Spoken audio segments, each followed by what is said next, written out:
జరగడం జరుగుతుంది. తల్లిపాలు వల్ల మదర్కి వచ్చే ఉపయోగాలు ఏంటంటే, పుట్టిన వెంటనే ఈ తల్లిపాలలో ఆఫ్ చేసిన హార్మోన్ ఉంటుంది కాబట్టి రక్తస్రావం ఎక్కువ అవ్వకుండా, గర్భసంచి తొందరగా ముచ్చుకొని రక్తస్రావం అవ్వకుండా అంటే పీపీఎస్ అంటారు, పోస్ట్మార్టం హెమరేజ్ రాకుండా కాపాడుతుంది. తర్వాత తల్లి వెయిట్ గెయిన్ అవుతుంది ప్రెగ్నెన్సీలో. ఆ వెయిట్ గెయిన్ అంతా పోయేదానికి, చక్కటి శరీర సౌష్ఠవం రావడానికి ఇది ఉపయోగపడుతుంది తల్లిపాలు ఇవ్వడం వల్ల. ఇంకోటి ఏంటంటే, ఏమనుకుంటారంటే తల్లిపాలు ఇస్తే తల్లి తల్లి అన్నం చెడిపోతుందని ఒక అపోహ ఉంది. కానీ అన్నం మెరుగవుతుంది దీనివల్ల.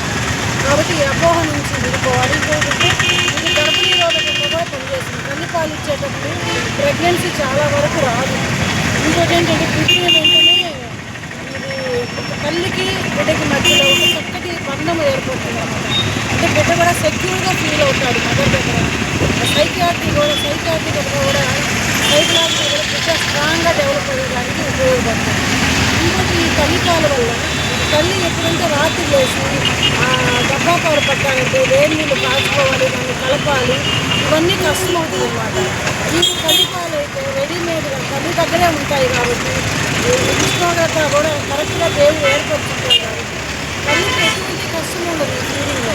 అందుకని ప్రతి ఒక్కరి తల్లిపాల విశేషత తెలుసుకొని తల్లిపాలు ఇచ్చేటట్టుగా ఎంకరేజ్ చేయాలని కుటుంబాన్ని, తల్లిదండ్రులను. ఇంకోటి దీనివల్ల బ్రెస్ట్ క్యాన్సర్ కూడా, అంటే రొమ్ము క్యాన్సర్ రాకుండా కూడా కాపాడుతుంది అన్నమాట. ఇంత మంచి ఉపయోగాలు ఉన్న తల్లిపాలని ప్రతి తల్లి సద్వినియోగం చేసుకోవాలి. బిడ్డకి తల్లిపాలే ఇచ్చే చేయాలని కోరుకుంటూ సెలవు తీసుకుంటాం.